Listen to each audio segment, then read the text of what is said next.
오늘 저희가 하려고 하는 책은 인간 본성의 법칙, 로버트 그린 책 오늘 하겠습니다. 네, 저자 로버트 그린은 실제로 엄청난 베스트셀러 작가이시죠. 그래서 이전에 이제 권력의 법칙, 그리고 유혹의 기술, 전쟁의 기술로 이미 밀리언셀러인데, 이거에 어찌 보면 완결편처럼 인간 본성의 법칙을 쓰셨다고 해요. 이미 정말 엄청난 밀리언셀러지만 본인의 일생을 걸어야 되는 작업이라고 생각하고 마음을 먹고 정말 방대한 자료를 조사해서 자기의 일생의 모든 걸 걸어서 정말 죽어도 여한이 없다는 마음으로 이 책을 집필했다고 해요. 짧게 제가 서론에 무슨 말이 있는지와 1장을 먼저 제가 하겠습니다. 이 책을 쓴 이유는 인간 내면을 해독하는, 우리가 정말 암호 책이 있으면 해석을 해야 되잖아요. 저 사람은 도대체 이 글이 뭐야? 도대체. 근데 우리가 사람을 보는 것을 하나를 암호를 해독하는 것이라고 생각해서 이거를 해독하는 암호 풀이를 해주려고 이 책을 쓰게 됐다라고 하는 거고요.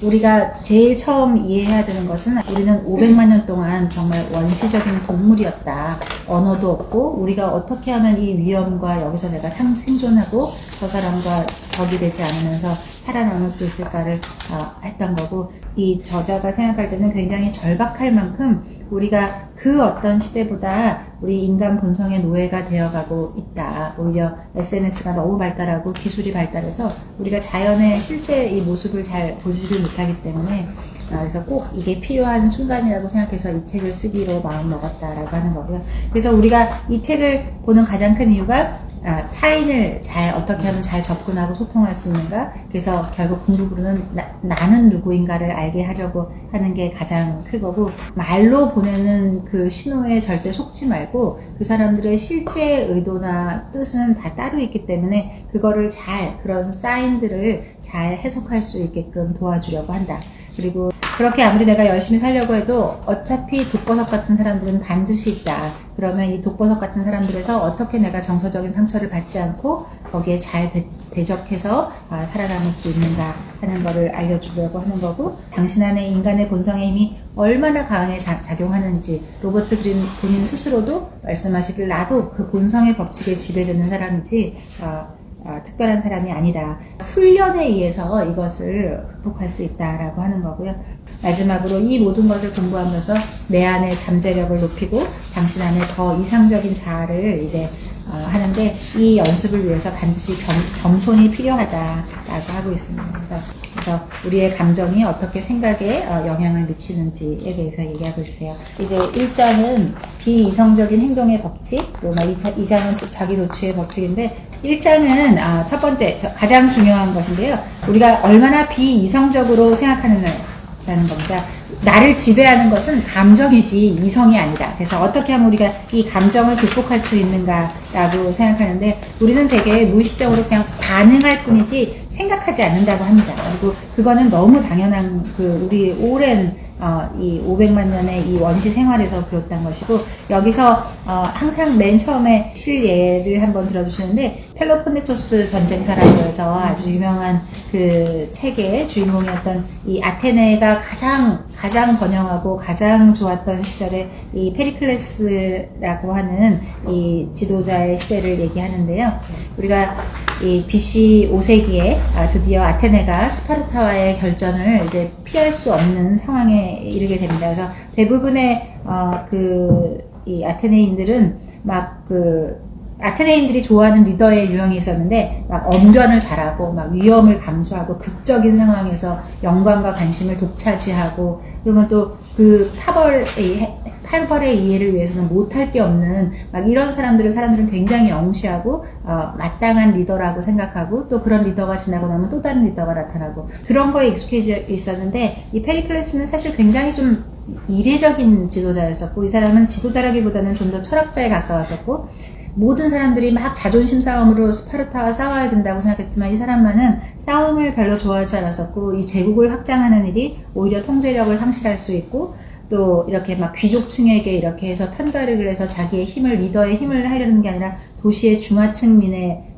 편에 섰던 아주 그 당시로서는 이례적인 아이디어를 가지고 있었고, 이 사람의 가장 큰 특징이 이 특별한 화법이었다고 해요. 굉장히 절제되고 품위 있는 화법인데, 이때도 그래서 모두가 그 광장에 나와서 막 얘기할 때 딴 사람들은 막 싸우자 이렇게 하지만, 이 사람은 그때 말하는 것은 아테네 시민 여러분, 전쟁을 벌이자는 주장은 굉장히 열정적이게 들리겠지만 막상 그 말을 실천할 때가 오면 그런 열정은 오간데 없이 없어지겠죠. 사람의 마음이란 그때그때 상황에 따라 바뀌는 것이니까요. 라고 해서 우리가 어떤 전면전을 하지 말고 절대로 육지에서 싸우지 말고 우리가 끝까지 해전으로만 끌고 나가면서 스파르타인들이 돈과 이런 거에 지쳐 나가 떨어질 때까지 끝까지 버티자. 근데 아테네 사람들은 너무너무 싫은 거예요. 자존심이 있지. 왜 싸우지도 못하고 그 스파르타하고.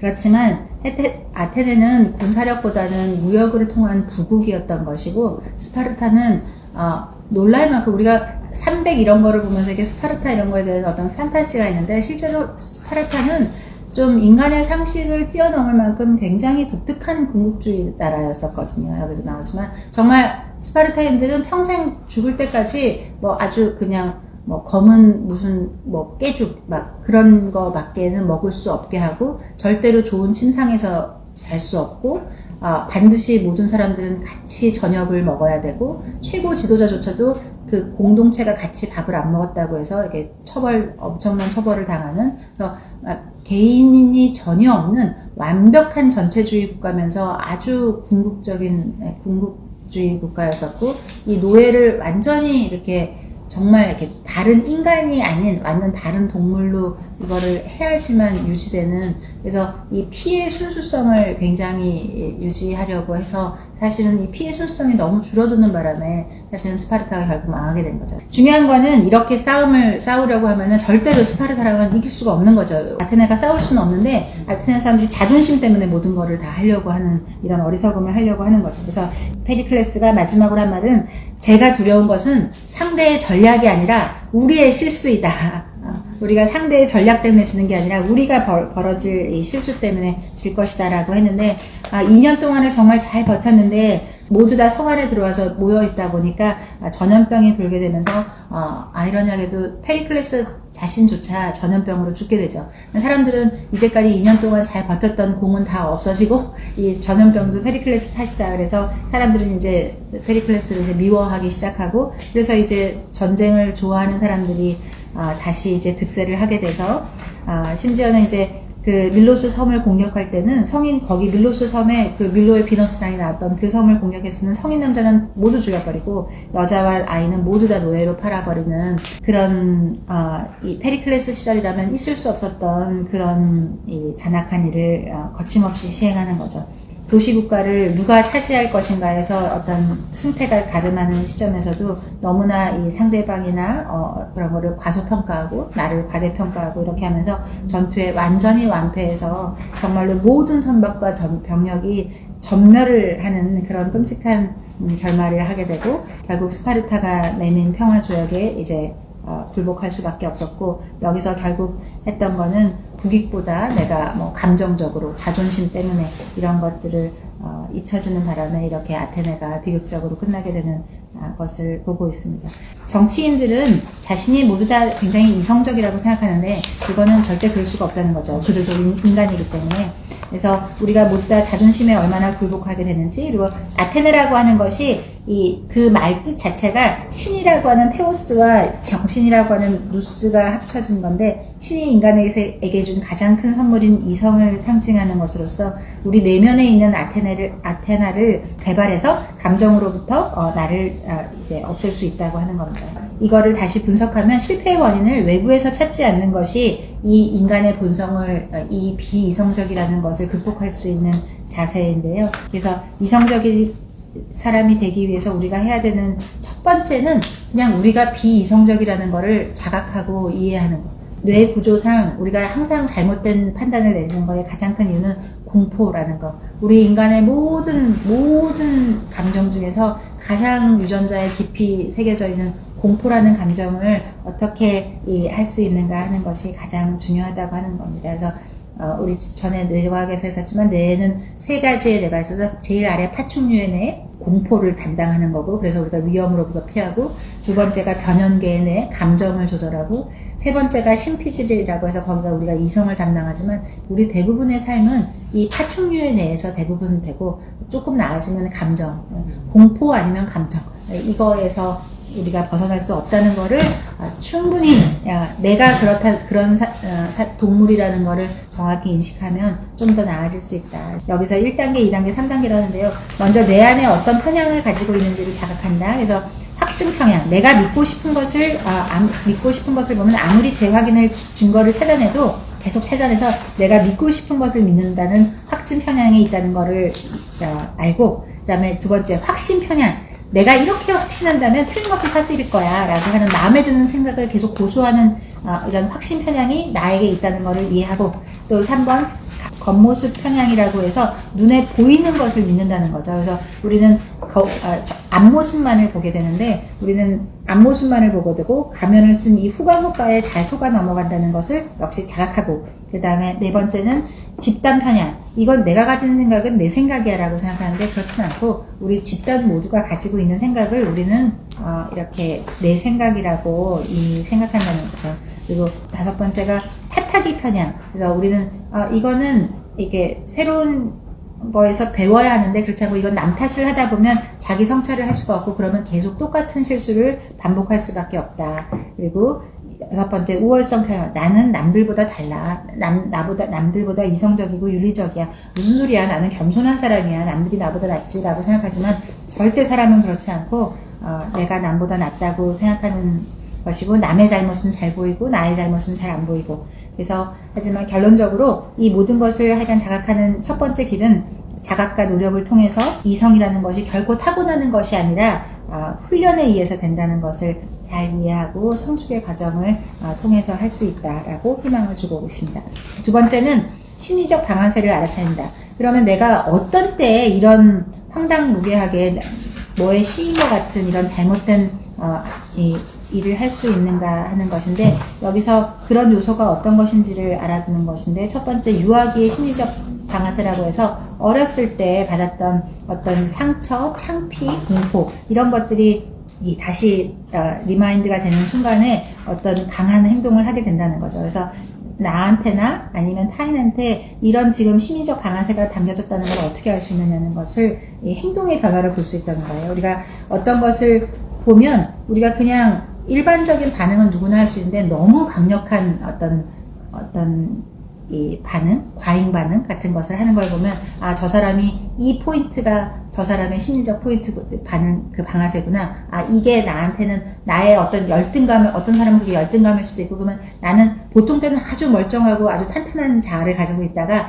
나의 열등감이 건드려지는 순간 남들은 눈치채지 못하지만 나는 아주 화들짝 놀라면서 내가 심리적으로 흔들리는 거를 나 스스로 흔들려서 나는 열등감을 느끼게 되는 순간 내가 무너지는구나 라고 하는 거를 스스로 깨달으라고 하는 거죠.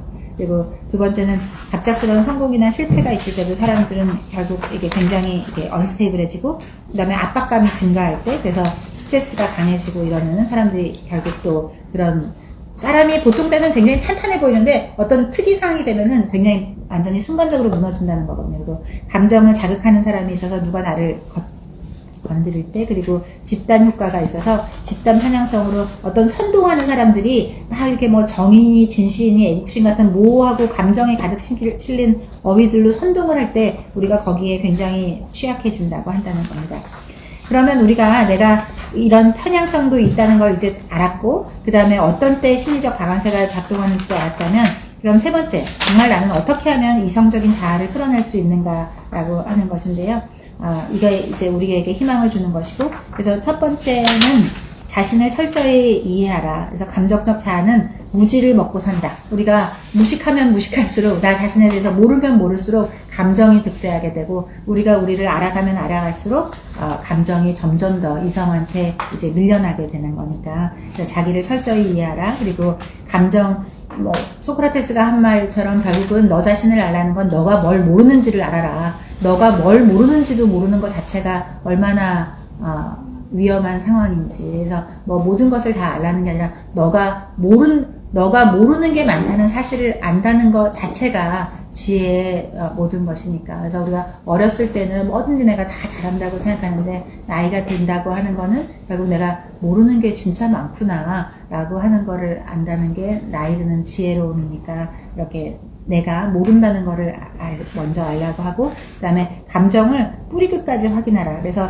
내가 도대체 지금 화가 났다면 도대체 왜 화가 난 건지, 그 화가 난 이유가 그냥 여러 가지가 있겠지만 되게 제일 가장 보편적인 거는 자존심이 가장 우리를 파괴한다라고 하는 거. 그래서 내가 거기에 중립적으로 대처하는 거를 하고, 그러면 그걸 알고 나서 어떻게 하느냐? 첫 번째, 대응 시간을 늘려라. 그러니까 어떤 일이 일어나면 일단 한 발 물러나서 뒤로 가는 것인데요. 시간을 끌어서 우리가 사람을 채용하거나 뭐 일을 맡기거나 할 때 성급하게 약속을 하려 할 때 우리가 그렇게 성급하게 무언가를 하지 말고 하루 정도만이라도 시간을 줘라. 그러면 감정이 스스로 가라앉고 한 발 물러서는 연습을 마치 근력 운동처럼 계속 연습해야 된다라고 하고 있습니다. 그리고 사람들을 불변의 사실로 받아들여라. 그래서 우리가 어떤 사람을 계속 우리는 사람을 볼 때마다 심판하려고 하는데, 심판하려고 하지 말고 그냥 어떤 사람이 보이면 그걸 어떤 현상이라고 생각하고 그 사람을 연구의 대상으로, 저 사람은 왜 저러는 걸까라고 이렇게 연구의 대상으로 하다 보면 계속 이제 본인의 내공이 높아질 거다라고 하는 거고요. 아무리 뒤틀린 사람이라고 하더라도 그렇게 하는 데는 다 이유가 있을 거다라고 생각하면 그 사람에 의해서 내가 휘둘리는 게 아니라 그 사람을 연구하고 내가 좀 더 발전할 수 있을 거다. 그리고 다섯 번째로 감정과 이성 사이의 균형점을 찾아라라고 하는 겁니다. 그래서 여기서 우리가 하여간 감정과 이성을 어떻게 떼어놓으면 안 되고 반드시 이거는 같이 가야 되는 거고, 거기서 어떤 밸런스가 제일 중요한데, 이분이 비유한 것은 말을 타는 기수와 달리는 말에 비유하고 있어요. 그래서 말은 우리 감정이고 기수는 이성인 거예요. 일반적인 경우에 말이 훨씬 더 힘이 셉니다. 기수는 힘이 별로 없어요. 하지만 우리가 기수가 스킬이 잘 있다면 이 힘센 말을 이 기수가 원하는 방향으로 가게 할 수가 있거든요. 그래서 우리가 마치 기수와 말처럼 내가 그거를 서로 협력한다면 더 나은 행동으로 갈 수가 있다라고 하는 겁니다. 그리고 마지막으로 이성을 사랑하라. 그래서 내가 실제로 이성을 느끼는 순간 굉장한 쾌감이 있다고 합니다. 그래서 내가 저 깊은 곳에 나를 정복했다고 하는 그런 엄청난 성취감과 만족감을 주기 때문에 우리가 이성을 추구한다고 하는 것은 굉장히 즐거운 일이다.